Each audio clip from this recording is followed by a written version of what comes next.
ফিলিস্তিনের গাজায় ইসরায়েলি আগ্রাসনের বিপক্ষে সোচ্চার ছিলেন ইরানের প্রেসিডেন্ট ইব্রাহিম রাইসি। যা নিয়ে ইসরায়েল ও তার প্রধান মিত্র যুক্তরাষ্ট্রের সঙ্গে তেহরানের সম্পর্কের আরও অবনতি হয়। এই অবস্থায় হেলিকপ্টার দুর্ঘটনায় রাইসির মৃত্যু নিয়ে তৈরি হয়েছে রহস্যের।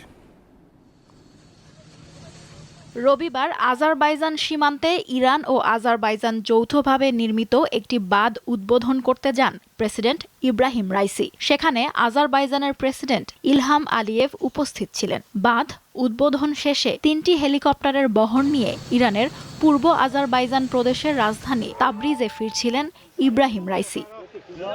প্রেসিডেন্ট রাইসিকে বহনকারী হেলিকপ্টারে ঊর্ধ্বতন কর্মকর্তাদের মধ্যে ছিলেন পররাষ্ট্রমন্ত্রী হোসেন আমির আবদুল্লাহিয়ান, ইরানের পূর্ব আজারবাইজানের গভর্নর মালেক রহমাতি এবং ইরানের সর্বোচ্চ নেতা আলী খামেনির মুখপাত্র আয়াতুল্লাহ মোহাম্মদ আলী আলে হাশেম।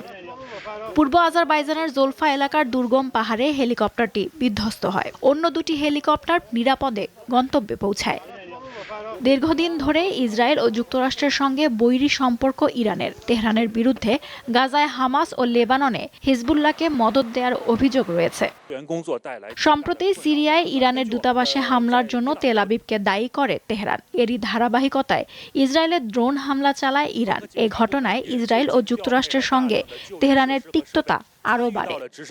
প্রেসিডেন্ট ইব্রাহিম রাইসিকে বহনকারী হেলিকপ্টারটি বৈরী আবহাওয়ার কারণে বিধ্বস্ত হয়েছে বলে তাৎক্ষণিকভাবে জানিয়েছে ইরান। তবে দুর্ঘটনার বিস্তারিত জানতে হয়তো আরও সময় লাগবে।